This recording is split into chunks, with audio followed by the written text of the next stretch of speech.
Dona Lu, não se esforce tanto. Na sua idade, uma queda pode ser fatal. Foi o que meu genro Marcelo disse ontem à tarde enquanto eu subia numa cadeira para alcançar uma panela no armário. Ele disse com aquele sorriso que ultimamente me dá arrepios. E o pior não foram as palavras, mas como ele me olhou depois. Como se estivesse calculando algo, como se estivesse esperando por algo. Meu nome é Lúcia Almeida, embora todos me chamem de Dona Lu. Tenho 67 anos e vivi a vida inteira aqui em Belo Horizonte, no bairro Floresta. Fui costureira por 35 anos na tecelagem Esperança, até que minhas mãos não aguentaram mais. Sou viúva há 8 anos, desde que meu Roberto se foi de infarto enquanto tomava o café da manhã. Tenho uma filha, Adriana, que é professora primária. Tenho 2 netos lindos, Vitória, de 14 anos, e Lucas, de 10. E tenho esta casa. A casa que construí com meu marido tijolo por tijolo com o suor do nosso trabalho honesto. Nunca pensei que, aos 67 anos, sentiria medo dentro da minha própria casa. Mas algo mudou nos últimos meses. Algo que não consigo explicar, mas que sinto nos ossos. Antes de continuar com a minha história, quero te pedir um favor. Diga nos comentários de que cidade você está assistindo a este vídeo. Gostaria de saber até onde a minha voz chega, saber se há mais alguém que me entenda. Por favor, escreva sua cidade nos comentários. Como eu estava dizendo, ontem, Marcelo me disse aquilo sobre a queda. Eu desci da cadeira com cuidado e o encarei. Não se preocupe, filho, ainda estou forte. Ele apenas assentiu e foi para a sala de estar, mas eu fiquei ali parada na cozinha com o coração acelerado. Por que ele tinha me dito aquilo? Por que daquela forma tão estranha? Marcelo vive na minha casa há 8 anos. Ele e minha filha se mudaram para cá quando meu Roberto faleceu, porque eu tinha ficado sozinha e a Adriana insistiu que não era bom eu ficar sem companhia. No início, tudo correu bem. Marcelo era amável, respeitoso, me ajudava com as coisas pesadas. Ele trabalha como supervisor em uma construtora. Embora, para ser sincera, nunca o tenha visto chegar com as mãos sujas nem com roupa de obra. Sempre impecável, sempre com a camisa bem passada e aquele perfume caro que ele usa. Mas há uns 6 meses as coisas começaram a mudar. Marcelo começou a me fazer perguntas. Perguntas que, a princípio, me pareceram normais, de genro preocupado. Dona Lu, a senhora tem testamento? Dona Lu, onde guarda a escritura da casa? Mãe, já pensou em vender esta casa e comprar um apartamento menor, mais fácil de manter? Eu respondia sem pensar muito, porque acreditava ser interesse genuíno. Agora, já não estou tão certa. A casa é grande, admito. 3 quartos, 2 banheiros, sala de estar, sala de jantar, cozinha, um pequeno quintal nos fundos. Meu Roberto e eu a compramos há 40 anos, quando Adriana era apenas um bebê. Pagamos com sacrifício, mês após mês, durante 20 anos. Ela é minha. Está no meu nome e pago o IPTU religiosamente todos os anos com minha aposentadoria da fábrica. Ontem à noite, aconteceu algo que me tirou o sono. Eu estava no meu quarto, já deitada, mas não conseguia dormir. Tenho insônia desde que fiquei viúva. Eram umas 11 horas da noite quando escutei Marcelo saindo do quarto. Pensei que ele ia ao banheiro, mas não. Escutei seus passos indo para a sala. Depois, escutei sua voz falando baixinho. Ele estava ao telefone com alguém. Levantei sem fazer barulho e abri a porta só 1 centímetro. A luz da sala estava apagada, mas a luz da rua que entrava pela janela me deixava ver sua silhueta. Marcelo caminhava de um lado para o outro, falando em voz baixa, quase sussurrando. Eu já disse que sim, mas preciso de mais tempo. Ela não desconfia de nada. Em 2 semanas, no máximo 3. Sim, eu sei que é urgente. Os documentos estão quase prontos, não se preocupe. Ninguém vai notar. Confia em mim. Depois, ele desligou. Ficou ali parado na escuridão por alguns segundos, como pensando. Depois, voltou para o quarto. Eu fechei minha porta devagar e me meti na cama com o coração na garganta. Documentos. Que documentos? Por que ele falava às escondidas de madrugada? Não consegui dormir a noite inteira. Fiquei ali olhando para o teto, remoendo tudo. As perguntas que ele me fez sobre a casa, seus comentários estranhos, aquele telefonema noturno, o jeito que ele me olhou quando falou da queda. Tudo estava começando a tomar uma forma que não me agradava nada. Esta manhã, levantei cedo, como sempre. A Adriana e as crianças já estavam tomando café. Minha filha parecia cansada, com olheiras. "Dormiu bem, minha filha?" Perguntei enquanto servia café. Ela apenas assentiu sem entusiasmo. Vitória e Lucas estavam nas suas coisas. O celular, o tablet, como todos os jovens de hoje. Marcelo chegou à cozinha já vestido para o trabalho. "Bom dia", disse com aquele sorriso que já não me parecia genuíno. "Bom dia, Marcelo." Ele serviu café e sentou-se à mesa. Foi então que tirou o celular do bolso e começou a apertar a tela com força. "Maldito telefone", murmurou. Travou de novo. Eu o vi sacudir o aparelho apertando botões. A tela estava preta, congelada. "Não pode ser. Tenho reuniões importantes hoje. Preciso do meu telefone." Adriana o olhou com cansaço. "Leva para consertar com o seu Jorge na feira." "Não tenho tempo. Preciso estar na obra às 7h30. Algo na minha cabeça fez clique. Não sei se foi instinto, intuição de mulher velha ou simples curiosidade, mas de repente eu me escutei dizendo: "Eu te levo, Marcelo. Seu Jorge é meu amigo há anos. Ele conserta rápido se for eu." Marcelo levantou a vista do telefone morto e me encarou fixamente. Outra vez aquele olhar. Aquele olhar que me calcula, que me mede, que pensa coisas que eu não consigo ver. Ele ficou calado por uns 3 segundos. Tempo demais para uma pergunta tão simples. "Não se incomode, dona. Posso ir eu mais tarde." "Não é incômodo, filho. Além disso, eu não tenho nada para fazer de manhã. Eu te trago consertado antes do meio-dia." Vi como ele cerrava o maxilar, como seus dedos se tensionavam ao redor da xícara de café. Mas minha filha interveio. "Ah, que bom, mãe. Assim o Marcelo não perde tempo. Obrigada." Marcelo não teve mais opção. Deixou o telefone sobre a mesa da sala de jantar com mais força do que o necessário. "Bom, obrigado, dona Lúcia." E saiu para trabalhar sem se despedir. Adriana recolheu os pratos e foi com as crianças para a escola. Eu fiquei sozinha na casa, como todos os dias. Mas desta vez havia algo diferente. Desta vez, eu tinha o celular do meu genro nas mãos. Olhei para ele ali, apagado, morto, um simples aparelho preto. Mas algo me dizia que aquele telefone guardava respostas. Respostas para as perguntas que me tiravam o sono. Respostas para aquela sensação de perigo que me perseguia. Coloquei meu casaco, guardei o telefone na minha bolsa e saí de casa. O mercado do bairro Floresta fica a 4 quadras. Seu Jorge tem sua lojinha de reparo de celulares há 15 anos. É um homem bom, honesto, desses que restam poucos. Eu costurei os uniformes escolares dos 3 filhos dele quando eu ainda trabalhava. Temos confiança mútua. Caminhei devagar pelas ruas do meu bairro, cumprimentando os vizinhos de sempre. Dona Carmen, que está varrendo a calçada, seu Tonico, que abre a mercearia. Tudo parecia normal. Tudo parecia tranquilo. Mas dentro do meu peito havia um furacão. Quando cheguei à feira, procurei o box do seu Jorge entre os corredores de frutas e verduras. Eu o vi atrás do balcão com seus óculos de aumento, consertando um telefone. Ele levantou a vista e sorriu ao me ver. Dona Lu, que milagre vê-la por aqui. Bom dia, seu Jorge.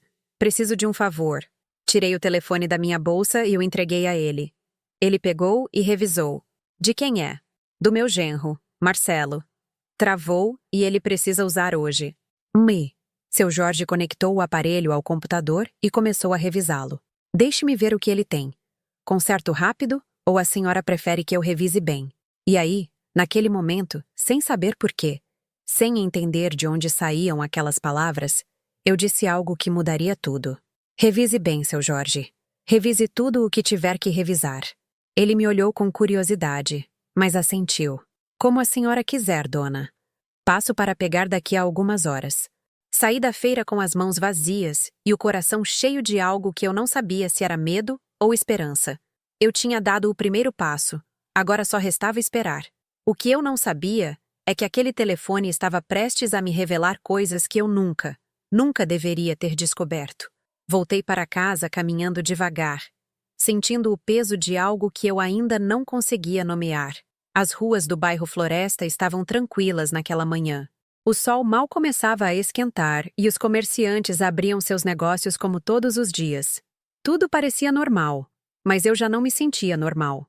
Quando cheguei em casa, fechei a porta com a chave e fiquei parada na sala olhando em volta. Esta sala onde meu Roberto e eu passamos tantas tardes vendo televisão. Esta sala de jantar onde celebramos os aniversários de Adriana. Estas paredes que viram meus netos crescerem. De repente, tudo me parecia diferente, como se a própria casa estivesse me sussurrando segredos que eu não queria escutar. Fui para a cozinha preparar um chá de camomila. Minhas mãos tremiam um pouco ao colocar a chaleira no fogão. Eu não sabia se tinha feito bem em deixar o telefone com seu Jorge. Não sabia o que esperava encontrar. Talvez nada. Talvez eu fosse só uma velha paranoica que estava vendo fantasmas onde não existiam. Mas então me lembrei do telefonema de ontem à noite.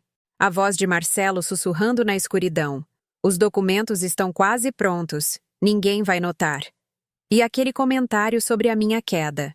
Na sua idade, uma queda pode ser fatal. Não, não eram fantasmas. Algo estava acontecendo. Sentei-me à mesa da cozinha com meu chá e tentei pensar com clareza. Marcelo estava estranho nos últimos meses. Isso era certo. Mais atencioso comigo. Mas de uma forma que não parecia natural, como quando alguém está sendo amável por conveniência, não por carinho. Ele me perguntava coisas sobre a casa, sobre meus documentos, sobre a minha saúde. Já foi ao médico, Dona Lu? A senhora se sente bem? Não pensou em fazer exercício? Pessoas mais velhas precisam se cuidar. E Adriana, minha pobre Adriana, eu a tinha visto mais calada, mais triste. Quando eu perguntava o que havia, ela sempre me dizia o mesmo. Nada, mãe. Estou cansada do trabalho. Mas eu conheço minha filha. Eu a pari, eu a criei. Sei quando algo a está devorando por dentro. Estaria ela sabendo de algo ou seria outra vítima como eu? As horas passaram lentamente. Limpei a casa como todos os dias, mas minha mente estava na feira, na lojinha do seu Jorge, naquele telefone preto que guardava. Deus sabe que segredos. Às 11 da manhã, meu celular tocou. Era seu Jorge. Dona Lu, a senhora pode vir à feira? Sua voz soava séria, diferente. O telefone já ficou pronto? Perguntei, sentindo meu estômago se apertar. Sim, já ficou. Mas preciso falar com a senhora a sós. Ele desligou antes que eu pudesse perguntar mais. Eu fiquei ali parada com o telefone na mão, sentindo como o medo começava a rastejar pelas minhas costas, como uma aranha fria. Coloquei meu casaco outra vez e saí quase correndo. 4 quadras nunca me pareceram tão longas. Quando cheguei à feira, seu Jorge estava me esperando na entrada do box. Ele me fez um sinal para que eu entrasse e fechou a cortina de metal até a metade. Algo que ele nunca faz naquela hora. O que está acontecendo, seu Jorge? O senhor está me assustando. Ele passou a mão pelo rosto. Aquele homem de 50 anos, calejado, que já viu de tudo no seu negócio, parecia nervoso, incomodado. Dona Lu, sente-se, por favor. Sentei-me na cadeira de plástico que ele tem para os clientes. Ele ficou de pé com as mãos nos bolsos. Quando a senhora me trouxe o telefone, me disse para revisá-lo bem, para revisar tudo, certo? Sim. A senhora desconfia de algo do seu genro? Meu coração deu um salto. Por que o senhor me pergunta isso? Seu Jorge suspirou. Tirou o telefone de Marcelo do bolso e o pôs sobre o balcão. Porque encontrei coisas, dona. Coisas que não sei se a senhora deveria ver. Mas se a senhora desconfia de algo, então talvez precise saber. Que coisas? Olhe, eu conserto telefones. É meu trabalho. E parte do meu trabalho é fazer backup das informações antes de consertá-los, caso algo dê errado. Quando fiz o backup do telefone do seu genro, o sistema começou a recuperar arquivos deletados, mensagens que ele eliminou, fotos que ele apagou. Senti que me faltava o ar. E o que diziam essas mensagens? Seu Jorge me olhou com uma mistura de pena e preocupação. Falavam da sua casa, dona, da escritura, de fazer alguns trâmites. Mas que tipo de trâmites? Ele não respondeu imediatamente. Virou-se e buscou algo no computador. Depois, me mostrou a tela. Era uma conversa de WhatsApp. As mensagens eram de 2 semanas atrás. Já conseguiu as cópias da escritura? Sim, já as tenho. E ela assinou sem notar? Ainda não, mas vai assinar. Só preciso do momento certo. Eu li aquelas palavras 1, 2, 3 vezes. Meu cérebro se negava a processá-las. Ela fala de mim. Seu Jorge assentiu devagar. Há mais mensagens, dona, muitas mais. Falam de um cartório, de documentos, de convencê-la a senhora a assinar algo. Assinar o quê? Não diz especificamente, mas... Ele fez uma pausa. Há uma foto da escritura da sua casa. Ele as fotografou sem a senhora saber. O mundo começou a girar ao meu redor. Marcelo tinha fotografado a escritura da minha casa. Minha casa. A casa que construí com meu marido. A casa que está no meu nome. Seu Jorge, o senhor está me dizendo que meu genro está planejando roubar a minha casa? Não sei com certeza, dona. Mas o que posso dizer é que ele está planejando algo. E não é nada bom. Fiquei calada, tentando respirar, tentando pensar. Quem é a outra pessoa?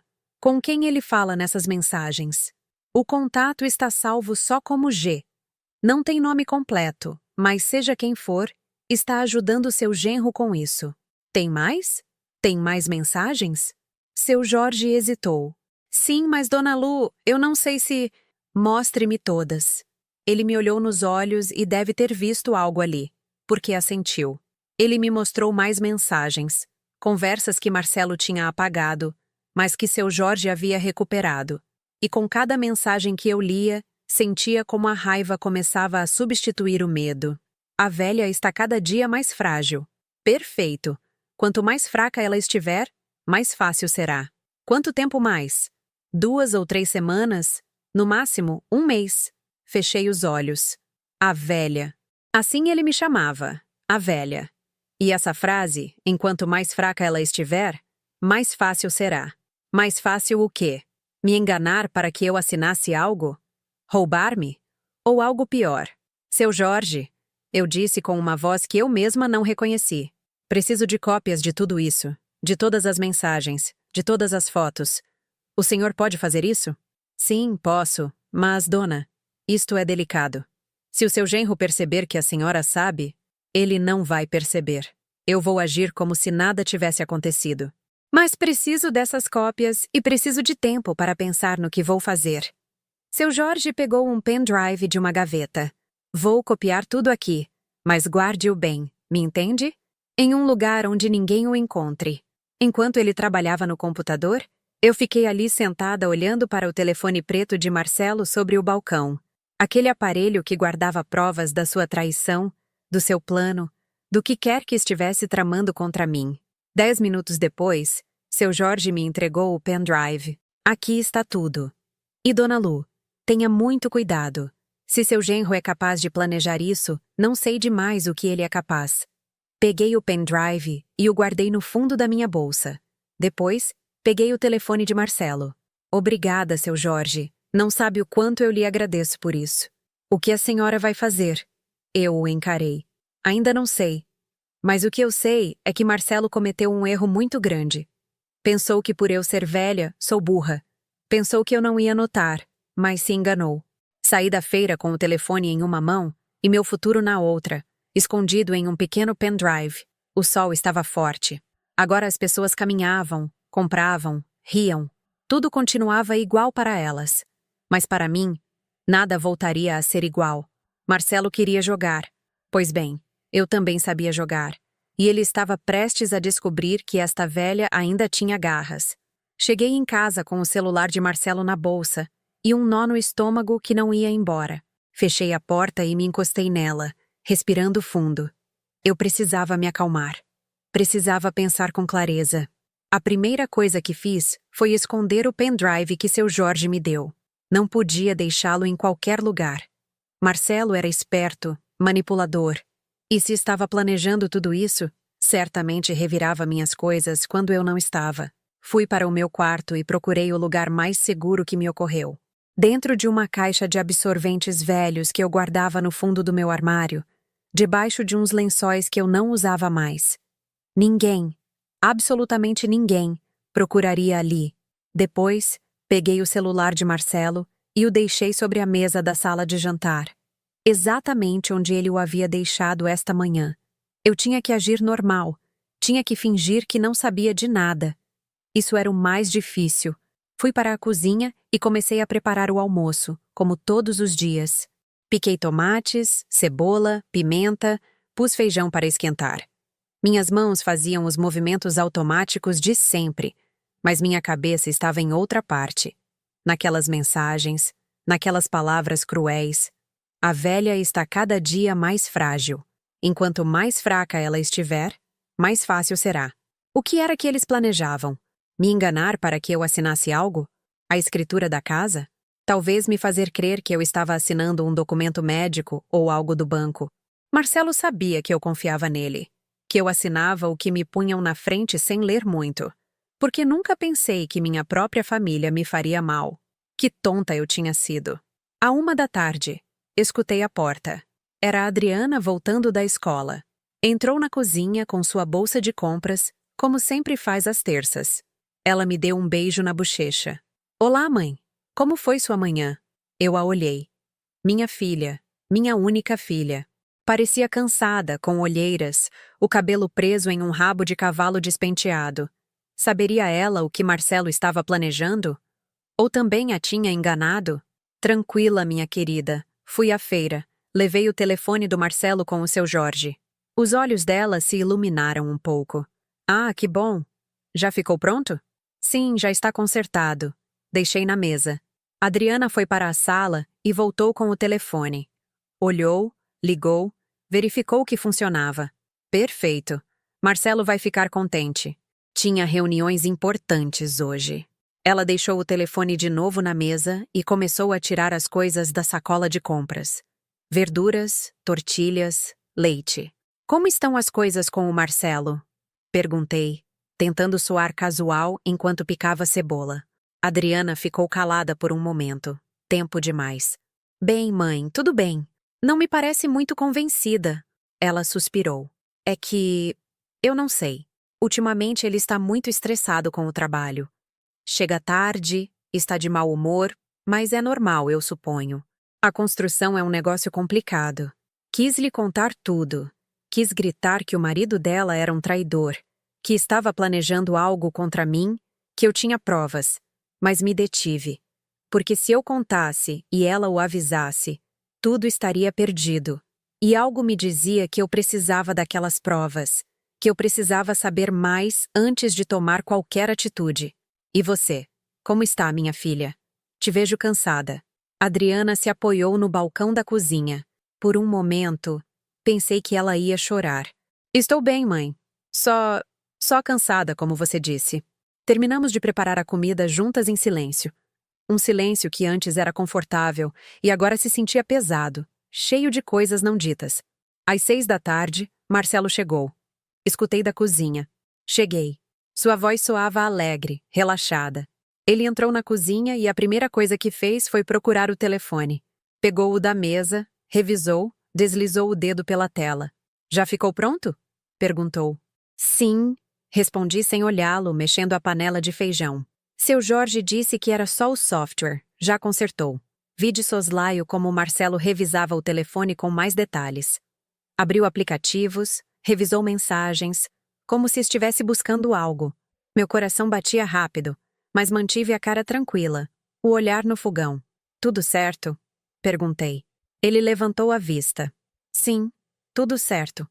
Obrigado por levar, Dona Lu. Dona Lu? Assim ele me chamava, com carinho falso, com aquele sorriso que agora eu via exatamente como o que era. Uma máscara. De nada, filho. Ele foi tomar banho. Adriana pôs a mesa. As crianças chegaram das suas atividades. Vitória da aula de inglês, Lucas do futebol. Jantamos todos juntos como uma família normal. Marcelo falou do seu dia, de uma obra que estava supervisionando no norte da cidade. Adriana falou dos seus alunos, as crianças falaram da escola, e eu fiquei calada a maior parte do tempo observando como Marcelo revisava o telefone entre uma garfada e outra, observando como ele sorria quando chegava uma mensagem, observando como, quando pensava que ninguém o via, seu sorriso desaparecia e ficava uma expressão fria, calculista. Depois do jantar, todos foram para os seus quartos. Eu fiquei limpando a cozinha, lavei os pratos, sequei o fogão, varri o chão, trabalhos que fiz durante 40 anos nesta casa. Minha casa. Eu estava terminando quando Marcelo voltou à cozinha. Serviu um copo de água e ficou ali parado me olhando. Dona Lu, posso falar com a senhora um momento? O coração me foi ao chão. Claro. Diga. Ele se sentou em uma das cadeiras da mesa. Eu fiquei de pé com o pano de prato nas mãos. Veja bem, eu estive pensando.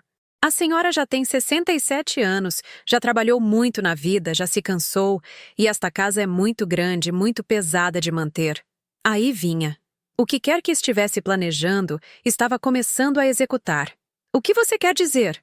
Perguntei, mantendo a voz tranquila. Quero dizer que talvez fosse bom considerar opções. Opções que tornem a sua vida mais fácil. Um apartamento menor, mais moderno, em uma área com elevador, ou até mesmo uma residência para idosos. Dessas bonitas, onde cuidam da senhora, onde a senhora tem companhia de pessoas da sua idade. Cada palavra era uma facada, mas eu mantive a cara neutra. Uma residência como um asilo. Não, não um asilo. Uma residência. São diferentes, são lugares muito bonitos, muito confortáveis. Eu conheço uma aqui perto, se chama Recanto do Pôr do Sol. Tem jardins, atividades, enfermeiras. A senhora estaria muito bem lá. Entendi. E sobre esta casa? Bom, se a senhora a vender, com esse dinheiro pode pagar a residência e ainda sobraria. Poderia viver tranquila, sem preocupações. Aí estava. Queria que eu vendesse minha casa. A casa que comprei com meu marido. A casa que está no meu nome. A casa que vale, segundo a última avaliação que fiz há 2 anos, quase 3 milhões de reais. É uma ideia interessante, eu disse devagar. Mas eu não sei.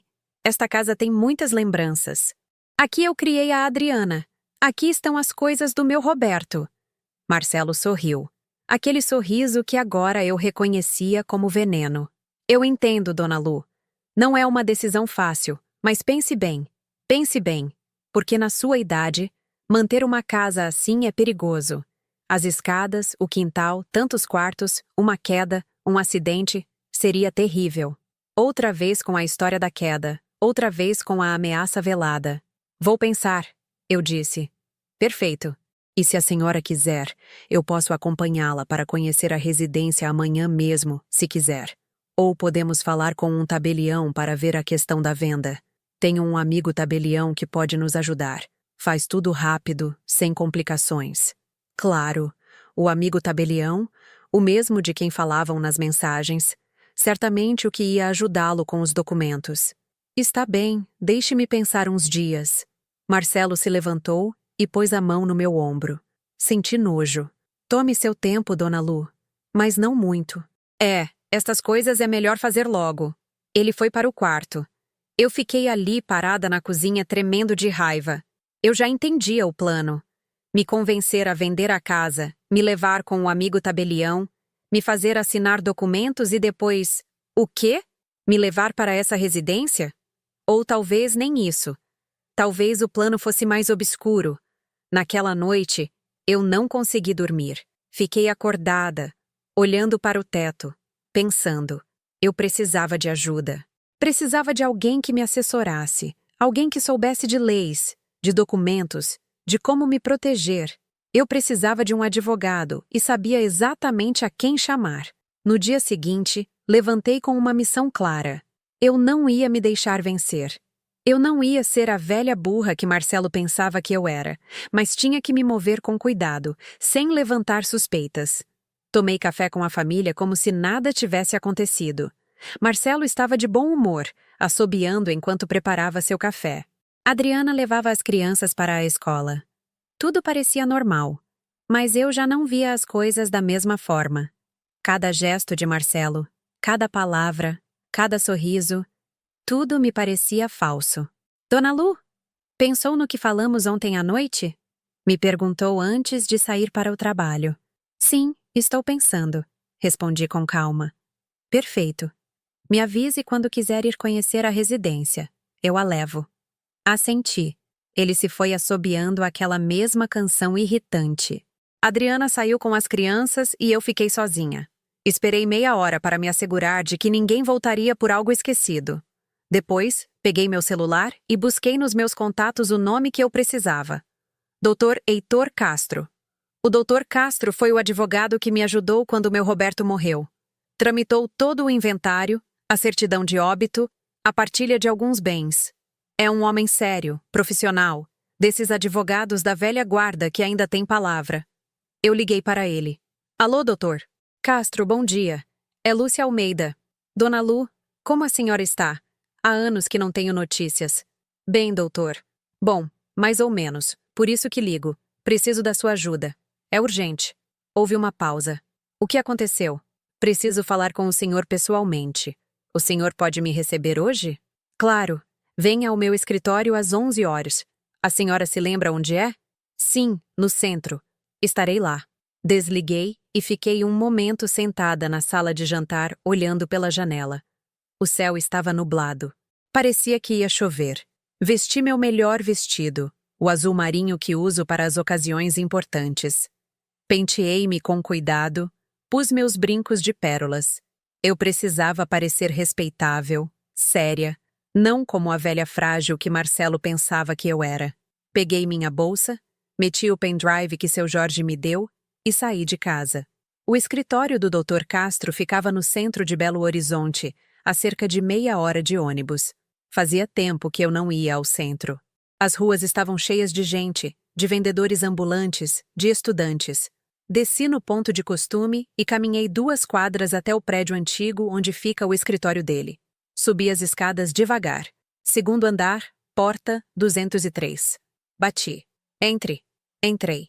O Dr. Castro estava atrás da sua escrivaninha cheia de papéis e pastas. É um homem de uns 60 anos, com o cabelo completamente branco e óculos grossos. Levantou-se quando me viu e me cumprimentou com um aperto de mão. Dona Lu, que prazer revê-la. Sente-se, por favor. Sentei-me na cadeira em frente à escrivaninha. Ele ajeitou os óculos e me olhou com atenção. Conte-me. O que há traz por aqui? Não soube por onde começar. Havia tanto a dizer. Respirei fundo. Doutor, eu acho que meu genro está tentando roubar a minha casa. Ele franziu a testa. Como assim? Meu genro, Marcelo. Acho que ele está planejando algo para ficar com a minha casa. Tenho provas. Tirei o pendrive da minha bolsa e o pus sobre a escrivaninha. O doutor olhou para ele. Depois, olhou para mim. O que há aí? Mensagens.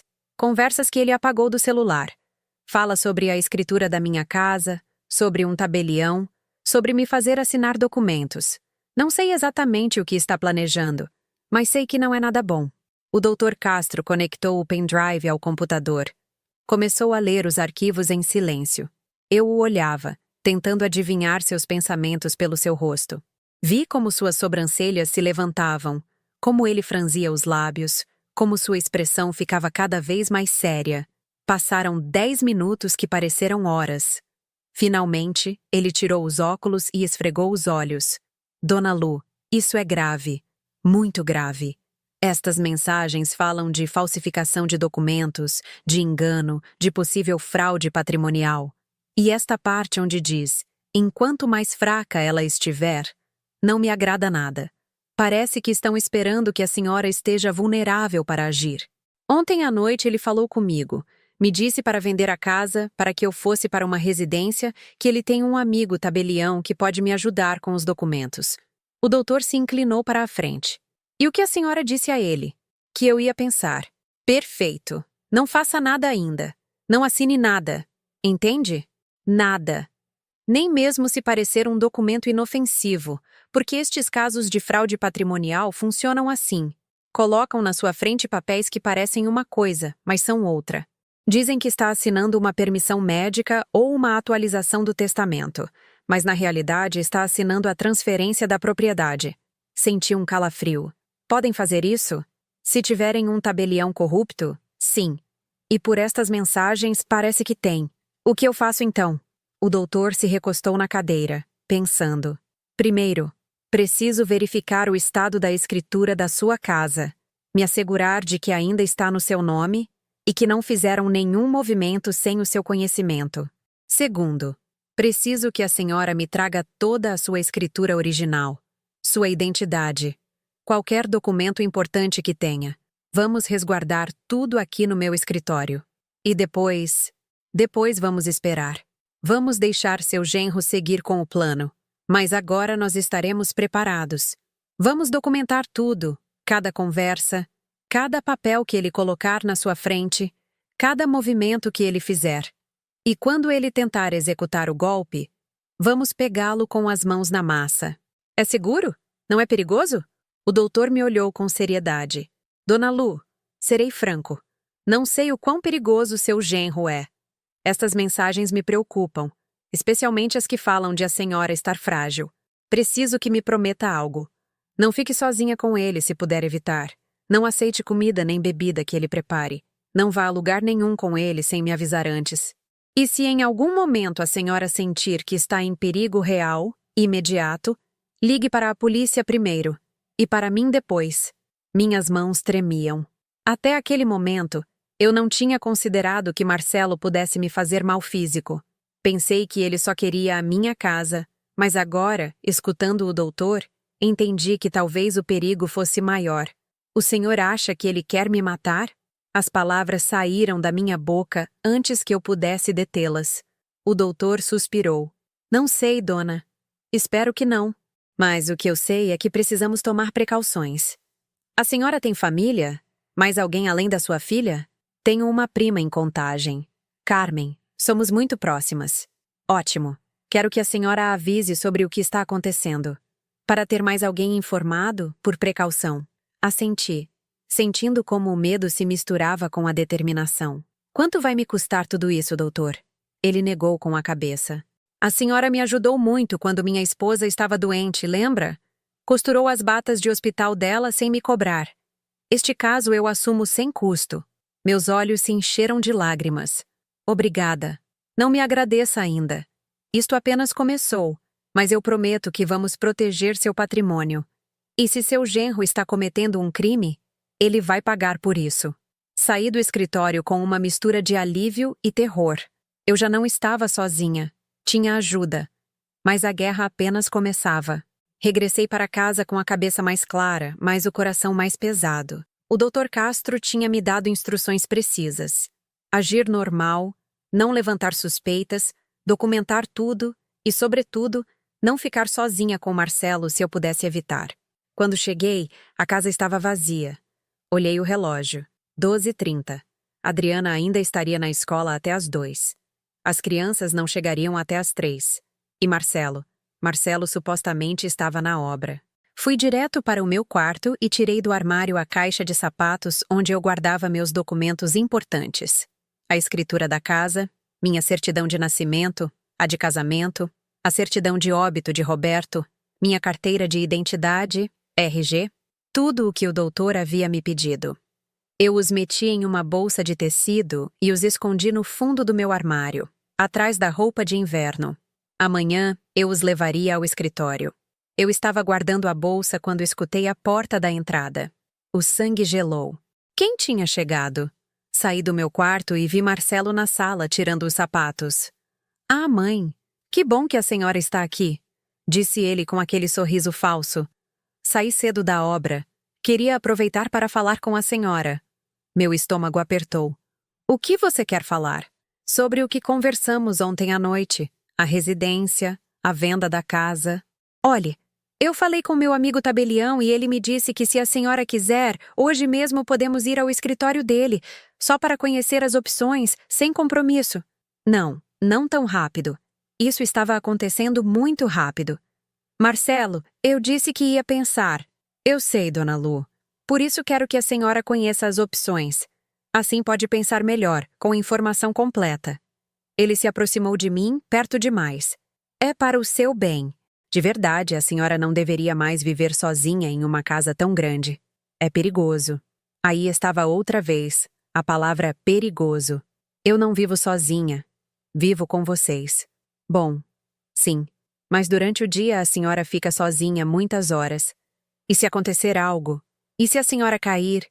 E se passar mal e não houver ninguém para ajudar? Cada palavra soava como preocupação. Mas eu já sabia a verdade por trás daquela máscara. Estou bem, Marcelo. Eu não preciso... Além disso, ele me interrompeu. Pensei que gostaria de saber que a residência Recanto do Pôr do Sol tem quartos muito bonitos. E com o que vale esta casa, a senhora poderia pagar anos ali, viver tranquila, sem preocupações. E vocês, Adriana e as crianças, onde viveriam se eu vendesse a casa? Marcelo sorriu. Aquele sorriso de lobo. Nós nos viramos. Podemos alugar um apartamento ou comprar um menor. Não se preocupe conosco. Claro, para eu não me preocupar. Enquanto ele ficava com o meu dinheiro. Deixe-me pensar mais uns dias. Vi como o sorriso dele se tensionava. Como seus olhos se endureciam por um segundo antes de voltar a se suavizar. Está bem. Mas não demore muito. Essas oportunidades não duram para sempre. E a residência tem lista de espera. Ele foi para o quarto. Eu fiquei ali parada, tremendo de raiva. Eu precisava sair daquela casa. Precisava de ar. Peguei minha bolsa e saí. Caminhei sem rumo pelo bairro durante quase 1 hora, tentando me acalmar, tentando pensar. Passei em frente à casa de Carmen, minha vizinha. Eu a vi no seu jardim regando as plantas. Dona Lu, como a senhora está? Carmen tem uns 50 anos. É professora aposentada, viúva como eu, sem filhos. Nos conhecemos há mais de 20 anos. É uma das poucas pessoas neste bairro em quem eu confio de verdade. Olá, Carmen. Ela me olhou com atenção. A senhora está bem? Está pálida? Eu não sei por quê. Talvez pelo cansaço, talvez porque precisava contar para alguém. As palavras saíram sozinhas. Não, Carmen, eu não estou bem. Ela largou a mangueira e se aproximou do portão. O que aconteceu? Entre. Vamos tomar um café. Entramos na casa dela. Sentei-me na sala enquanto ela preparava café na cozinha. Quando voltou com 2 xícaras, olhou para mim, esperando. Conte-me, Dona Lu, o que a deixou assim? E eu contei. Não tudo, mas o suficiente. Contei sobre as mensagens no celular de Marcelo, sobre o plano para que eu vendesse minha casa, sobre o tabelião corrupto, sobre o doutor Castro. Carmen escutava com os olhos cada vez mais arregalados. Não pode ser. Marcelo, aquele homem que sempre parece tão educado, tão correto. O mesmo. E Adriana, sua filha, sabe? Não sei. Não creio. Ou pelo menos quero crer que não. Carmen pegou minha mão. Dona Lu, isso é muito grave. A senhora não pode continuar vivendo nessa casa, não é seguro. Eu sei. Mas se eu for embora, ele vai desconfiar. O doutor me disse para agir normal, para deixar que Marcelo siga com o plano para poder pegá-lo. E se ele te fizer mal antes que possam pegá-lo? Essa era a pergunta que me tirava o sono. Por isso eu vim falar com você, Carmen. Preciso que mais alguém saiba o que está acontecendo. Por se algo me acontecer. Carmen apertou minha mão. Não vai acontecer nada. Eu vou ficar de olho. E escute bem. Se em qualquer momento, dia ou noite, a senhora sentir que está em perigo, venha para a minha casa. Não importa a hora. Me escutou? Obrigada, Carmen. A senhora tem cópia dessas provas, das mensagens? Sim, o Dr. Castro tem. Ótimo. E outra coisa. Não coma nem beba nada que Marcelo prepare para a senhora. Nada. O estômago se revirou. Você acha que... Não sei o que pensar, Dona Lu. Mas é melhor prevenir do que remediar. Passei quase 2 horas com Carmen. Conversamos, tomamos café. E por um momento me senti segura, protegida. Mas eu sabia que tinha que voltar para casa. Tinha que continuar agindo normal. Quando voltei, Adriana já tinha chegado. Estava na cozinha preparando o jantar. Olá, mãe. Onde estava? Fui visitar a Carmen. Ah, que bom. Faz tempo que você não a via. Adriana parecia triste. Mais triste que o normal. Movia-se pela cozinha como um autômato, picando verduras sem vontade. Você está bem, minha filha? Ela não me olhou. Sim, mãe. Adriana, eu te conheço. Sei quando algo está acontecendo com você. Minha filha largou a faca sobre a tábua. Ficou ali parada, com as mãos apoiadas no balcão, e começou a chorar em silêncio. Minha filha, o que você tem? Eu não aguento, mãe. Eu não aguento mais. Eu me aproximei dela e a abracei. O que é que você não aguenta? O Marcelo. O Marcelo está mudado. Não é mais o mesmo homem com quem me casei. Está obcecado com dinheiro, com a casa, com coisas que eu não entendo. O coração se acelerou. Que coisas? Eu não sei. Tem reuniões estranhas. Chega tarde, fala ao telefone às escondidas, e quando eu pergunto, ele se irrita, grita comigo, diz para eu não me meter nos assuntos dele. Há quanto tempo isso começou? Uns 6 meses, desde que começou a falar para você vender a casa. Então, Adriana não estava no plano. Minha filha também era uma vítima. Minha filha! Ele disse por que quer que eu venda a casa. Adriana secou as lágrimas. Ele diz que é para o seu bem, que você já está muito velha para viver aqui. Mas eu não quero que você vá embora, mãe. Esta é a sua casa. Para onde você iria? Quis contar tudo. Quis mostrar-lhe as mensagens, contar-lhe sobre o golpe, sobre o perigo. Mas algo me deteve. Se Adriana soubesse, talvez confrontasse Marcelo. E se o confrontasse, ele saberia que eu sabia. E todo o plano do doutor iria por água abaixo. Não se preocupe, minha filha. Eu não vou para lugar nenhum. É sério. Esta é a minha casa. E aqui eu vou ficar. Adriana me abraçou forte. Eu te amo, mãe. E eu a você, minha filha. Naquela noite, durante o jantar, Marcelo estava calado, sério. Olhava para mim de vez em quando com uma expressão que eu não conseguia decifrar. As crianças falavam da escola. Adriana picava a comida sem realmente comer. E eu tentava manter a calma. Depois do jantar, quando todos foram para os seus quartos, fiquei um momento na sala. Olhei para esta casa que habitei durante 40 anos. Cada móvel, cada quadro, cada canto guardava uma lembrança do meu Roberto, da Adriana menina, dos meus netos crescendo. Marcelo não ia tirá-la de mim, não sem lutar. Fui dormir com essa certeza, mas também com medo, porque a guerra já havia começado, e eu ainda não sabia o quão perigoso era meu inimigo. Os 3 dias seguintes foram uma tortura. Viver sob o mesmo teto que Marcelo, sabendo o que ele estava planejando, fingindo que estava tudo bem, estava me consumindo por dentro, mas eu tinha que ser forte. Tinha que seguir as instruções do Dr. Castro. Na quinta-feira de manhã, quando todos saíram, aproveitei para levar meus documentos ao escritório. O doutor os revisou um por um. Perfeito, Dona Lu. As escrituras estão em ordem e no seu nome. Não fizeram nenhum movimento ainda no cartório de registro público.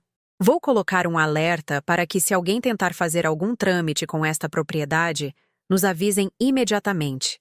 Isso pode ser feito? Sim, é uma medida de proteção. E também vou solicitar uma certidão de ônus atualizada. Assim, nos asseguramos de que sua casa não tem nenhum problema legal. Eu me senti um pouco mais tranquila. E agora, o que segue? Agora esperamos. Mas preciso que a senhora esteja alerta. Se Marcelo lhe pedir para assinar algo, o que for, me avisa imediatamente. Não assine nada sem que eu revise primeiro. E se ele insistir, diga que precisa pensar, que quer consultar seu médico. Invente o que for, mas não assine. De acordo? De acordo. Naquela mesma tarde, quando cheguei em casa, Marcelo já estava ali outra vez. Ultimamente, ele chegava cedo com mais frequência, como se estivesse me vigiando. Mãe, que bom que chegou. Olhe, tenho notícias. O estômago me apertou. Que notícias?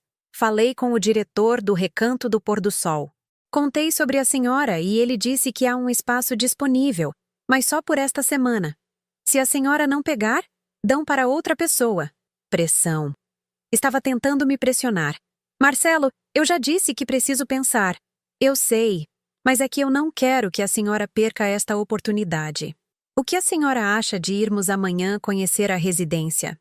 Só para ver, sem compromisso. Amanhã é sexta-feira. Eu tenho coisas para fazer. Que coisas, Dona Lu? Eu a levo de manhã. Vemos a residência e à tarde a senhora está de volta. 1 hora, no máximo 2. Eu não podia continuar negando sem levantar suspeitas. Pensei rápido. Está bem, mas eu quero que Adriana vá comigo. Vi como o rosto dele mudou por um segundo. Ele não gostou disso. Adriana trabalha às sextas-feiras. Ela pode pedir licença. Se eu vou tomar uma decisão tão importante, quero que minha filha esteja lá. Marcelo cerrou o maxilar. Bom, eu vou dizer para ela pedir licença. Naquela noite, Adriana entrou no meu quarto antes de dormir. Mãe, Marcelo me disse que amanhã vamos ver uma residência. Você está mesmo considerando ir embora? Sentei-me na cama e fiz sinal para ela fechar a porta. Quando ela o fez, falei em voz baixa. Minha filha, preciso que amanhã você esteja muito atenta a tudo o que disserem, a tudo o que me pedirem para assinar, a tudo. Por quê? O que está acontecendo? Eu não podia lhe contar tudo, mas sim algo. Apenas confie em mim e não me deixe sozinha com Marcelo, nem com nenhum tabelião. Promete? Adriana me olhou com preocupação. Mãe, você está me assustando. Apenas prometa. Eu prometo. A sexta-feira amanheceu nublada. Marcelo estava nervoso. Eu notei isso. Movia-se inquieto. Revisava o telefone constantemente. Adriana pediu licença na escola e às 10 da manhã saímos os três no carro de Marcelo. A residência Recanto do Pôr do Sol ficava na periferia de Belo Horizonte, em uma área que eu não conhecia. Era um prédio grande pintado de amarelo, com jardins e portões altos. Fomos recebidos por um senhor de terno que se apresentou como o diretor. Dona Lúcia, bem-vinda. Que prazer conhecê-la. Seu genro me falou maravilhas da senhora. Ele me mostrou as instalações. Quartos pequenos, mas limpos. Um refeitório comum, uma sala de televisão, um jardim. Tudo parecia bom, bom demais, como um hotel cadeia. E quanto custa por mês? Perguntei. R$ 15.000 mensais. Inclui alimentação, cuidados médicos básicos, atividades recreativas. R$ 15.000. Em um ano, seriam R$ 180.000. Minha aposentadoria era de 8.000 por mês. Não me alcançaria a menos que eu vendesse minha casa. É muito dinheiro, eu disse. Marcelo interveio. Mas, Dona Lu, com a venda da casa a senhora pode pagar vários anos sem problema. Aí estava. A venda da casa. Sempre voltava a isso. E depois, o quê? Quando o dinheiro acabasse? Não vai acabar. E se acabar, nós a ajudamos. Mentiras. Tudo eram mentiras. O diretor sorriu. Se quiser, podemos preparar o contrato agora mesmo. E seu genro me comentou que tem um tabelião amigo que pode ajudá-la com a venda da propriedade para facilitar o pagamento. Aí estava o tabelião. A armadilha estava se fechando. Eu não vou assinar nada hoje. Eu disse firmemente. Marcelo olhou para mim. Mas, Dona Lu? Eu disse que não. Se vou tomar uma decisão tão importante, preciso de tempo. Vi como o Marcelo e o diretor trocaram um olhar. Um olhar que me confirmou o que eu já sabia. Estavam trabalhando juntos. Eu entendo, disse o diretor. Mas como seu genro comentou, o espaço só está disponível esta semana. Pois se for, que vá. Não vou me apressar. Adriana, que tinha ficado calada o tempo todo, falou. Minha mãe tem razão. É uma decisão muito importante. Ela precisa de tempo. Marcelo a fuzilou com o olhar. Adriana, não se meta. Como assim não me meta? É a minha mãe e é a sua sogra, e eu só quero o melhor para ela. A tensão era tão grossa que podia ser cortada com uma faca. O diretor tentou acalmar as coisas. Bom, não há problema. Dona Lúcia, tome seu tempo. Mas não muito. Saímos dali em silêncio. No carro, Marcelo dirigia com as mãos apertadas no volante. Adriana ia no banco de trás, olhando pela janela, e eu ia na frente sentindo como a raiva de Marcelo enchia o carro. Não entendo por que é tão difícil para a senhora tomar uma decisão, ele disse de repente. É para o seu bem. A senhora não vê? O que eu vejo é que você está me pressionando, e eu não gosto que me pressionem. Eu não estou a pressionando, só quero que esteja segura. Eu estou segura na minha casa. O resto do caminho foi em um silêncio tenso. Quando chegamos, Marcelo se trancou no quarto dando uma porta. Adriana me olhou com preocupação. Mãe, o que está realmente acontecendo? Depois te explico, minha querida, mas obrigada por me apoiar. Naquela noite, eu não jantei com eles. Fiquei no meu quarto com a porta fechada. Escutei Marcelo e Adriana discutirem no quarto deles. Eu não entendia as palavras, mas os tons eram claros. Ele estava furioso. Ela estava me defendendo. Às 11 da noite, quando tudo estava em silêncio, escutei passos no corredor. Passos que pararam em frente à minha porta. Vi a sombra por baixo, a silhueta de alguém parado ali durante 30 segundos que pareceram uma eternidade. Depois, os passos se afastaram. Não dormi a noite inteira. Fiquei acordada com o coração acelerado, perguntando-me até onde Marcelo era capaz de chegar e temendo descobrir isso. O sábado amanheceu e eu continuava sem dormir. Levantei cedo, com os olhos inchados e o corpo cansado, mas com a mente mais alerta do que nunca. Algo havia mudado na noite passada. Aqueles passos em frente à minha porta, aquela sombra esperando, calculando. Marcelo estava perdendo a paciência. Saí do meu quarto com cuidado. A casa estava em silêncio. Fui para a cozinha preparar um café quando escutei vozes no quintal. Olhei pela janela e vi Marcelo falando ao telefone, caminhando de um lado para o outro, gesticulando com a mão livre. Não podia escutar o que ele dizia, mas sua linguagem corporal era clara. Estava irritado, frustrado. Depois de alguns minutos, ele desligou e ficou ali parado, olhando para o chão com as mãos na cintura. Afastei-me da janela antes que ele me visse. Eu estava servindo meu café quando ele entrou na cozinha. "Bom dia", disse seco sem me olhar. "Bom dia." Ele abriu a geladeira, tirou o suco de laranja, serviu e foi para a sala sem dizer mais nada. O ambiente na casa era tenso, pesado como o ar, antes de uma tempestade. Adriana desceu meia hora depois com as crianças. Vitória e Lucas iam para a casa de uns amigos. Minha filha parecia cansada, com o rosto lavado, mas os olhos tristes. "Dormiu bem, minha filha?" perguntei quando as crianças saíram. "Não muito", admitiu. "Marcelo e eu tivemos uma discussão ontem à noite. Por minha causa." "Não, mãe." "Bom, sim, mas não é sua culpa. É que..." Ela baixou a voz. "Ele insiste para que você venda a casa. Eu disse que é sua decisão, não a nossa." E ele se irritou. Diz que sou uma ingrata, que só penso em mim. Meu coração se partiu. "Minha filha, eu não quero causar problemas no seu casamento." "Você não está causando nada, mãe. O problema é ele." Os olhos dela marejaram. "Eu não o reconheço mais. Não sei o que aconteceu com ele." Eu a abracei. "Tudo vai ficar bem, eu prometo." Mas eu não sabia se era uma promessa que eu podia cumprir. Adriana foi fazer compras e Marcelo aproveitou para se aproximar de mim. Eu estava na sala dobrando roupa limpa. "Dona Lu, precisamos conversar." O tom da voz dele era diferente, mais duro, menos falso. "Diga." Ele se sentou na minha frente, me olhou direto nos olhos. "A senhora sabe que eu só quero o melhor para esta família, não é? É o que você diz." "Não é o que eu digo, é a verdade." E parte de querer o melhor é tomar decisões difíceis, decisões que às vezes não são populares, mas são necessárias. "Onde você quer chegar, Marcelo?" "Quero chegar ao ponto de que a senhora precisa vender esta casa. Não é uma sugestão, é algo que tem que acontecer." Eu larguei a roupa que estava dobrando e o encarei. "Você está me ameaçando?" "Eu não estou a ameaçando. Estou lhe dizendo a realidade. Esta casa é muito cara de manter.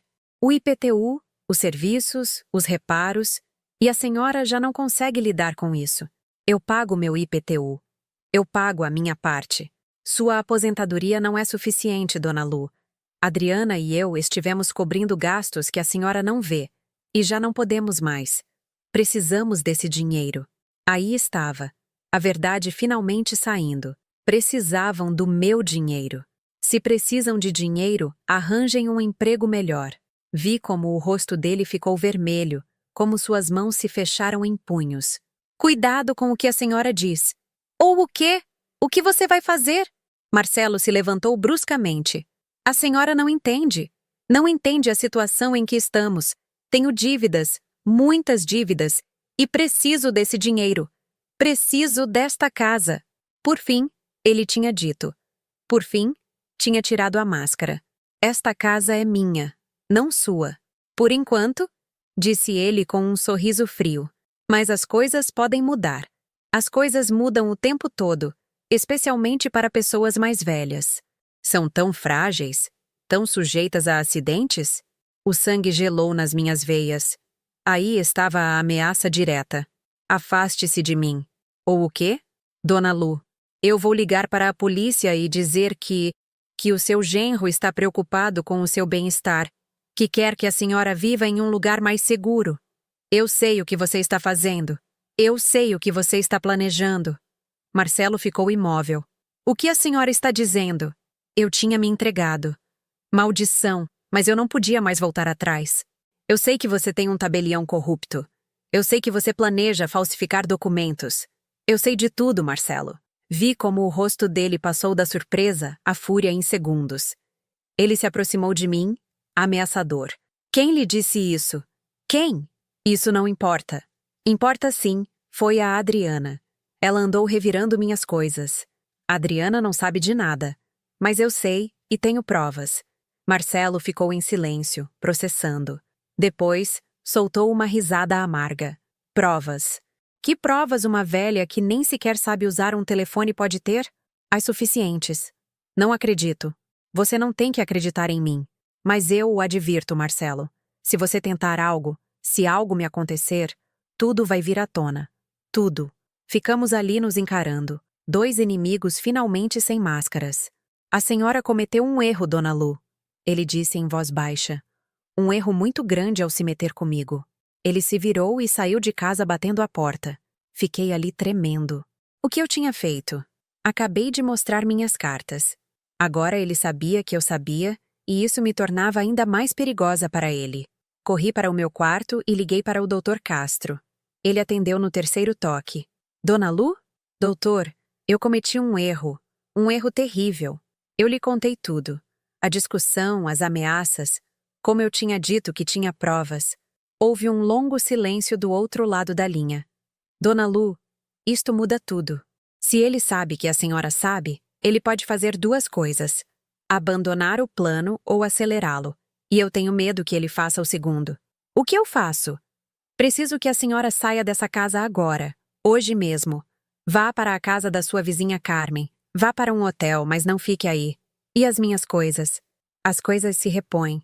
Sua vida não. Arrume o mínimo e saia. Eu vou falar com um contato na polícia. Vamos pedir uma medida protetiva. Mas, Dona Lu, escute-me bem. Marcelo acabou de ameaçá-la diretamente. Ele disse que as pessoas mais velhas são propensas a acidentes. Isso é uma ameaça de morte. Não posso protegê-la se não colaborar comigo. Saia dessa casa. Já. Ele desligou. Fiquei ali sentada com o telefone na mão, sentindo como tudo desmoronava. Escutei o carro de Adriana chegando. Ela entrou com as sacolas de compras, assobiando baixinho, tentando aparentar normalidade. Mãe, me ajuda a guardar? Ela parou ao me ver. O que aconteceu? Você está pálida, minha querida. Preciso te dizer algo. Algo muito importante. E finalmente eu lhe contei tudo. As mensagens no celular de Marcelo, o plano para roubar a casa, as ameaças, o Dr. Castro, tudo. Adriana se deixou cair em uma cadeira, com o rosto branco como papel. Não pode ser verdade. É verdade, minha filha, e eu tenho provas. Por que você não me disse antes? Porque eu não sabia se você estava envolvida? Porque eu tinha medo que você o avisasse. Adriana começou a chorar. É meu marido. É o pai dos meus filhos. Como ele pôde fazer isso? Eu a abracei enquanto ela chorava. Minha pobre filha, minha pobre menina que pensou ter encontrado o amor da sua vida e acabou sendo uma serpente. O que vamos fazer, mãe? Você vai ficar aqui com seus filhos. Eu vou sair por uns dias até que isso se resolva. Não vá. Por favor. Eu tenho que ir, minha filha, pela minha segurança. Arrumei uma mala pequena enquanto Adriana me ajudava, ainda chorando. Roupa, documentos, remédios, o básico. Quando terminei, liguei para Carmen. Ela atendeu na hora. Dona Lu? Carmen, eu posso ficar com você por uns dias? Claro que sim. O que aconteceu? Eu te conto quando chegar. Peguei minha mala e saí da minha casa sem saber quando voltaria. Carmen me recebeu de braços abertos e sem fazer perguntas, até que eu estivesse sentada na sala dela com uma xícara de chá quente nas mãos. Eu lhe contei tudo outra vez, desde o início. Ela escutava, balançando a cabeça, incrédula. Aquele desgraçado! Ela disse quando terminei. E Adriana ficou na casa com as crianças. Não podia tirá-los de lá sem levantar mais suspeitas, mas ela está sabendo de tudo agora. E o doutor, o que diz? Que vai pedir uma medida protetiva, que Marcelo me ameaçou diretamente e isso é suficiente para agir. Carmen se levantou e fechou todas as cortinas da casa. A senhora fica aqui o tempo que precisar, e esse maldito não vai saber onde você está. Naquela noite eu quase não dormi.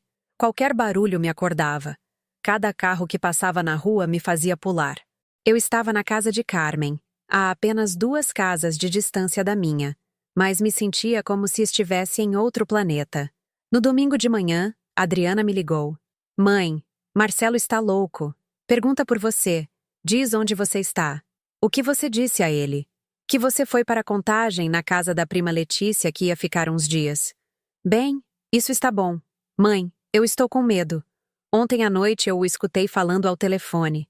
Estava furioso. Dizia algo sobre não poder esperar mais, que tem que acelerar tudo. O sangue gelou. O doutor tinha razão. Marcelo ia acelerar seu plano. Minha filha, escute-me bem. Não diga onde eu estou para ninguém. Entendeu? Eu prometo. E você está bem? Ele te fez algo? Não, mas ele me olha estranho. Como se eu também fosse inimiga dele. Agora, tenha muito cuidado e qualquer coisa, saia dessa casa com as crianças. Desligamos. Eu fiquei ali sentada, olhando para o telefone, sentindo como a impotência me consumia viva. Na segunda-feira de manhã, o Dr. Castro me ligou. Dona Lu, tenho notícias. Consegui que um juiz emitisse uma medida protetiva temporária em seu favor. Marcelo está proibido de se aproximar da senhora. Como ele vai saber dessa ordem? A polícia irá notificá-lo hoje à tarde. E também tenho outra notícia. Falei com um contato no Ministério Público. Com as provas que temos, podemos apresentar uma denúncia formal por tentativa de fraude e ameaças. E o que isso significa? Significa que, se procedermos, Marcelo poderá enfrentar acusações criminais. Poderá ir para a cadeia. A palavra cadeia ressoou na minha cabeça. O pai dos meus netos, o marido da minha filha, na cadeia. Dona Lu, está aí? Sim, doutor. Estou pensando. Eu entendo que é difícil, mas preciso que entenda algo. Este homem a ameaçou. Planejava roubar seu patrimônio e não sabemos até onde ele está disposto a ir. A senhora tem que se proteger. Eu sei. Sim. Vamos fazer a denúncia. Perfeito. A senhora pode vir amanhã ao meu escritório. Preciso que assine alguns documentos. Estarei lá. Naquela tarde, enquanto Carmen preparava o jantar, meu telefone tocou. Era um número desconhecido. Hesitei em atender, mas algo me disse para fazê-lo. Alô, Dona Lúcia. É o oficial Dantas da Polícia Militar. Estamos no seu endereço para notificar seu genro Marcelo Torres sobre uma medida protetiva. A senhora pode confirmar sua identidade? Sim, sou eu. Perfeito. Eu a informo que acabamos de entregar a notificação. Ele está proibido de se aproximar da senhora em um raio de 100 metros. Se o fizer, pode ser preso. Entendido? Entendido. Obrigada, oficial. Desliguei. Já estava feito. Marcelo agora sabia que eu tinha mexido as peças, que eu não estava sozinha, que eu tinha respaldo legal. 5 minutos depois, Adriana me ligou chorando. Mãe, vieram os policiais, deram uns papéis para o Marcelo. Ele está furioso. Quebrou um prato, chutou uma cadeira. As crianças estão assustadas. Calma, minha filha. Respira. Ele diz que a culpa é sua, que você o traiu, que vai se arrepender. Adriana, saia dessa casa, pegue as crianças e saia. Venha para cá com Carmen. Tem espaço. Marcelo não vai me deixar. Como assim não vai deixar? Você não é prisioneira dele. Adriana ficou calada. Calada demais. Minha filha, ele está te retendo? Não é isso. É que se eu for, ele vai pensar que estou do seu lado. Você está do meu lado, não está? Sim, mãe. Mas é complicado. É meu marido. Ele é um criminoso, Adriana. Um homem que me ameaçou, que planejava me roubar. Isso não te importa? Importa sim, mas eu não sei o que fazer. Tenho 2 filhos com ele, uma vida com ele. Senti algo se quebrando dentro de mim. Minha própria filha hesitando, minha própria filha presa entre a lealdade a mim e o medo de destruir sua família. Está bem, eu disse com a voz embargada. Você decide o que quer fazer, mas eu vou seguir adiante com a denúncia, com ou sem o seu apoio. Mãe, não diga isso. É a verdade, e você vai ter que escolher de que lado está. Desliguei antes de começar a chorar. Carmen me abraçou. Dê um tempo a ela. Está confusa, mas vai entender. E se não entender? E se ela escolher ele em vez de mim? Então a senhora segue em frente de toda forma, porque isto não é só sobre vocês duas. É sobre a sua vida, a sua segurança, o seu patrimônio. Naquela noite, por volta das 10, escutei barulhos lá fora. Carmen e eu olhamos pela janela. Era Marcelo parado na calçada, olhando para a casa de Carmen. Você acha que ele sabe que a senhora está aqui? Sussurrou Carmen. Eu não sei. Marcelo caminhava de um lado para o outro com o telefone na mão, olhando, procurando. Depois de alguns minutos que pareceram eternos, ele entrou no carro e foi embora. Tenho que ligar para a polícia, eu disse. Para quê? Ele já foi embora. Mas ele esteve aqui. Violou a medida protetiva. Liguei para o número que o oficial Dantas tinha me dado. Expliquei o que havia acontecido. Entendido, senhora. Vamos fazer uma ronda na área e vou registrar a violação. Se ele voltar a se aproximar, chame-nos imediatamente. Naquela noite, Carmen e eu nos revezamos para vigiar. Ela dormia enquanto eu vigiava, e depois eu dormia enquanto ela vigiava, como soldados em guerra, porque era isso que era, uma guerra. Na terça-feira de manhã, fui ao escritório do Dr. Castro. Assinei a denúncia formal. Fraude patrimonial tentada, ameaças, violação de medida protetiva. Com isso, o Ministério Público vai intimar Marcelo. Explicou o doutor. Ele terá que se apresentar para depor. E dependendo de como as coisas avançarem, pode ser emitido um mandado de prisão. Quanto tempo isso leva? Dias, talvez semanas. O sistema é lento. E enquanto isso, a senhora se mantém longe dele e reza para que ele não faça nenhuma besteira. Saí do escritório com mais medo do que tinha entrado, porque eu conhecia Marcelo e sabia que um homem encurralado é um homem perigoso. A pergunta era: quão perigoso? Os dias seguintes foram os mais longos da minha vida. Viver escondida na casa de Carmen, sem poder sair, sem poder voltar para o meu lar, estava me enlouquecendo. Mas o Dr. Castro insistia. Era o mais seguro. Adriana me ligava todos os dias, sempre chorando, sempre confusa. Marcelo a tinha convencido de que eu estava exagerando, de que ele nunca me faria mal, de que tudo era um mal-entendido. Minha filha estava presa no meio de uma guerra que não sabia como lutar. Na quinta-feira à tarde, uma semana depois de ter fugido da minha casa, o doutor me ligou com notícias. Dona Lu, o Ministério Público intimou Marcelo para amanhã, sexta-feira, às 10 da manhã. Ele tem que se apresentar para depor. E tem mais algo. O quê? Meu contato no MP me disse que enquanto revisavam o caso, descobriram algo interessante. Marcelo tem antecedentes. Minha respiração parou. Que tipo de antecedentes? Há 7 anos, em Campinas, uma mulher o denunciou por fraude. Era a sogra dele, mesma situação. Vivia com ele e a esposa. E ele tentou ficar com a propriedade dela, falsificando documentos. O caso foi arquivado porque a senhora retirou a denúncia, mas o processo continua lá. O mundo parou. Adriana sabe disso? Eu duvido. Aconteceu antes de se casarem ou talvez logo quando começavam. Meu Deus! Então, esta não é a primeira vez. É a forma dele de operar. Exatamente. E isso nos dá mais força no caso. Demonstra um padrão de comportamento. Desliguei com as mãos tremendo. Marcelo era um predador. Um predador que procurava mulheres com propriedades, casava com suas filhas e depois as despojava de tudo. Quantas mais haveria? Quantas velhinhas perderam suas casas por causa dele? Naquela noite, eu não consegui dormir. Fiquei pensando naquela mulher de Campinas. O que teria acontecido com ela? Por que retirou a denúncia? Foi ameaçada? Pressionada? A sexta-feira amanheceu cinzenta e fria. Carmen preparou o café da manhã, mas eu não consegui comer. Meu estômago estava fechado. Às 9 da manhã, o doutor me ligou. Dona Lu, Marcelo não compareceu à intimação. Como assim não compareceu? Não chegou. E quando o MP tentou localizá-lo na casa dele, Adriana disse que ele saiu cedo e não sabe onde ele está. O medo me invadiu. O que isso significa? Significa que ele está fugindo ou está planejando algo. Vou pedir que emitam um mandado de prisão por desacato. Mas enquanto isso, Dona Lu, preciso que tenha muito cuidado. Doutor, eu estou com medo. Eu sei, mas confie em mim. Tudo vai dar certo. Desligamos. Eu fiquei ali sentada olhando para o telefone, sentindo como o pânico subia pela minha garganta. Às 11 da manhã, Vitória, minha neta, me ligou chorando. Vó, eu não sei o que fazer.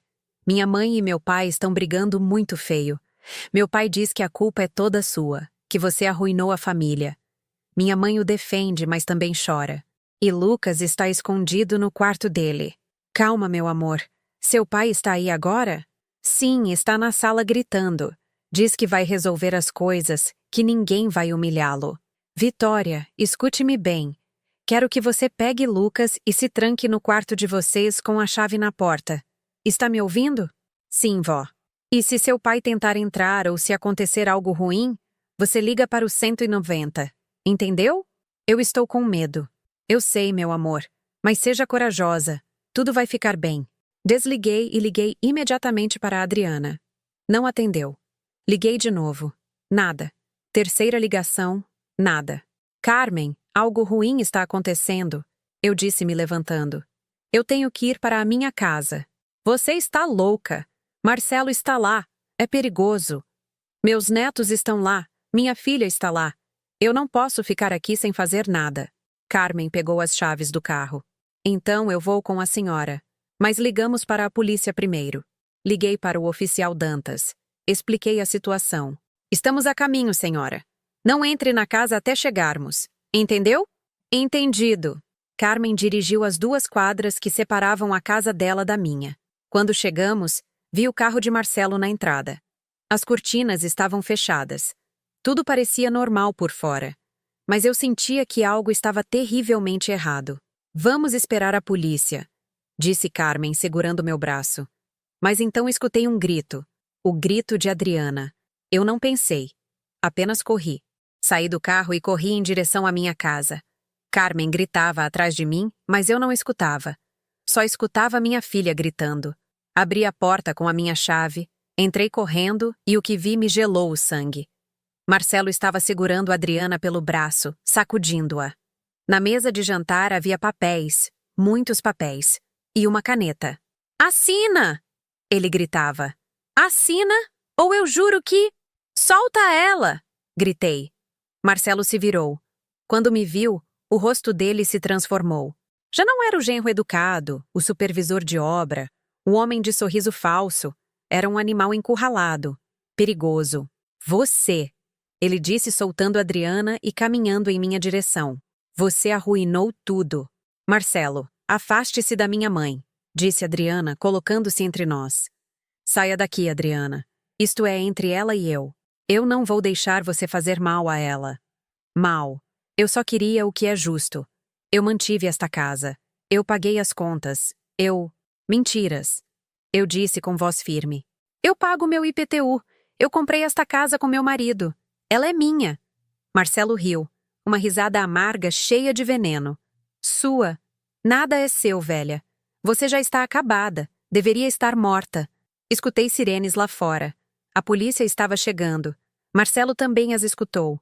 Vi o pânico nos olhos dele. Ele olhou para os papéis na mesa. Olhou para Adriana. Olhou para mim. Estava calculando, procurando uma saída. Isto não termina aqui. Ele disse em voz baixa. Isto não termina. A porta se abriu de repente. Entraram 2 policiais com as armas em punho.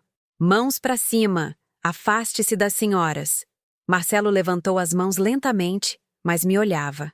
Me olhava com um ódio tão intenso que senti que me queimava. Marcelo Torres, disse o oficial Dantas, entrando atrás dos outros policiais. O senhor está preso por violação de medida protetiva, tentativa de coação e desacato à autoridade. Eles o algemaram ali mesmo, na minha sala, na minha casa. Adriana chorava abraçada a mim. As crianças saíram do quarto, pálidos, assustados. Quando levavam Marcelo, ele se virou uma última vez. Isto não termina, repetiu. Mas eu já não tinha medo, porque desta vez eu tinha ganhado. Passaram-se 3 meses desde aquele dia. 3 meses desde que vi Marcelo sendo preso na minha própria sala. 3 meses que mudaram tudo. O processo legal foi longo e exaustivo. Marcelo tentou se defender, contratou advogados caros, alegou que tudo era um mal-entendido, que eu estava senil, que havia inventado tudo, mas as provas eram demais. As mensagens recuperadas do telefone, as conversas com o tabelião corrupto, o antecedente em Campinas, os depoimentos de seu Jorge, do Dr. Castro, de Carmen, dos meus próprios netos que escutaram as ameaças. O tabelião também caiu. Descobriu-se que ele tinha uma rede completa de golpes patrimoniais contra pessoas mais velhas. Marcelo era apenas um dos seus clientes. Quando a promotoria revisou seus arquivos, encontraram dezenas de casos similares, velhinhas que tinham perdido suas casas, suas propriedades, suas economias. Tudo por culpa de homens como Marcelo e tabeliães sem escrúpulos como esse. Há 2 semanas, o juiz ditou a sentença. Marcelo foi condenado a 8 anos de prisão por tentativa de fraude patrimonial, ameaças, coação e violação de medida protetiva. 8 anos. Não é suficiente por todo o mal que ele causou, mas é algo, é justiça. Adriana se divorciou dele. Foi a coisa mais difícil que ela teve que fazer na vida. Mas ela o fez por ela, pelos filhos, por mim. Nos primeiros dias, ela chorava dia e noite, sentindo-se culpada, perguntando-se como não viu os sinais. Eu lhe dizia o que era verdade, que Marcelo era um manipulador profissional, um mentiroso experiente, que ela não teve culpa de nada. Meus netos estão em terapia. Vitória, minha neta de 14 anos, me disse há uns dias: Vó, eu pensei que minha família ia se destruir, mas acho que ela só foi salva a tempo. Essas palavras me fizeram chorar, porque ela tinha razão. Às vezes, é preciso destruir o que está doente para salvar o que ainda está saudável. Hoje é domingo. Estou sentada na sala da minha casa, a que comprei com meu Roberto há 40 anos. A que estive a ponto de perder. A escritura continua no meu nome, protegida agora com uma trava legal que o Dr. Castro colocou para que ninguém possa fazer trâmites sem minha presença física e minha impressão digital. Adriana está na cozinha preparando feijoada, como eu lhe ensinei quando era criança. Vitória e Lucas estão no quintal brincando com o cachorro que adotamos há 1 mês, um vira-lata que agora tem um lar, assim como nós. Carmen está chegando com sua famosa torta. A casa está cheia de vida outra vez, de risadas, de paz. Mas não vou mentir, as cicatrizes estão ali. Às vezes eu acordo de madrugada com o coração acelerado, pensando que escuto passos em frente à minha porta. Às vezes eu vejo um homem na rua que se parece com Marcelo e o medo me paralisa. Às vezes eu me pergunto se eu deveria ter visto os sinais antes, se eu poderia ter evitado tudo isso. O doutor Castro me diz que isso é normal, que o trauma não desaparece de um dia para o outro, que curar leva tempo. E ele tem razão, mas a cada dia é um pouco mais fácil. A cada dia eu me sinto um pouco mais forte. Eu aprendi muitas coisas nestes meses. Aprendi que a idade não te torna fraca se você não permitir. Aprendi que ter medo não significa ser covarde. Aprendi que pedir ajuda não é sinal de fraqueza, mas de inteligência. Aprendi que a família verdadeira é a que te protege, não a que te trai. E aprendi algo mais importante, que nunca é tarde para se defender. Muitas pessoas me perguntam se eu perdoei Marcelo. A resposta é não. Não o perdoei. E talvez nunca o faça, porque o perdão não é algo que se deve a alguém só por dever. O perdão é conquistado. E Marcelo nunca demonstrou arrependimento. Até o final. Até a última audiência. Continuou me culpando, dizendo que eu arruinei a vida dele. Mas eu não preciso perdoá-lo para estar em paz. Encontrei minha paz em outra parte. Na minha casa recuperada. Na minha filha livre. Nos meus netos seguros. Em saber que fiz o que era certo, embora tenha sido a coisa mais difícil. Se alguém está escutando esta história e se sente identificado, se alguém está vivendo algo parecido, quero dizer o seguinte: você não está sozinho. Você não está louco.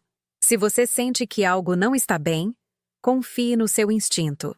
As pessoas mais velhas não somos bobas, só porque temos anos, temos experiência, temos sabedoria e temos direitos. Não deixe que ninguém tire o que custou uma vida para construir. Não deixe que ninguém te faça sentir que você é um estorvo, um fardo, algo do qual é preciso se livrar. Você vale, sua vida vale, seu patrimônio vale e merece respeito. Se você precisa de ajuda, procure-a. Fale com um advogado, com a polícia, com um vizinho de confiança, com quem for, mas não fique calada, porque o silêncio é o melhor aliado dos abusadores. Eu tive sorte. Tive seu Jorge, que recuperou aquelas mensagens. Tive o Dr. Castro, que me defendeu. Tive Carmen, que me deu refúgio. Tive minha filha, que no final me escolheu. Mas eu sei que nem todos têm essa sorte. Por isso é importante criar redes, buscar apoio, não ficar isolada. Adriana entra na sala com 2 xícaras de café, senta-se ao meu lado e pega minha mão. No que você está pensando, mãe? Em tudo o que passamos. Em tudo o que sobrevivemos. Você foi muito corajosa. Você também, minha filha. Deixar Marcelo, começar de novo, não foi fácil. Não, mas foi necessário. Ela aperta minha mão. Obrigada por não desistir. Obrigada por lutar. Obrigada a você por ter acreditado em mim no final. Ficamos ali sentadas, mãe e filha, sobreviventes de uma guerra que não pedimos, mas que vencemos juntas. A vida não voltou a ser como antes. Não pode ser, mas é melhor, é mais honesta, é mais real. E eu continuo aqui, na minha casa, com minha escritura, com minha família, com minha dignidade intacta. Lúcia Almeida, 67 anos, costureira aposentada, dona da sua casa, dona da sua vida. E ninguém nunca mais vai tirar isso de mim. Agora, eu gostaria de saber algo. De que cidade você está vendo este vídeo? Eu adoraria ler sua cidade nos comentários. Saber que a minha história chegou até você, que talvez te ajudou, te inspirou, ou simplesmente te fez sentir que você não está sozinho. Escreva sua cidade abaixo.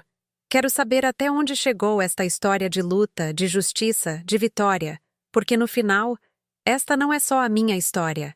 É a história de todos os que nos recusamos a ser vencidos.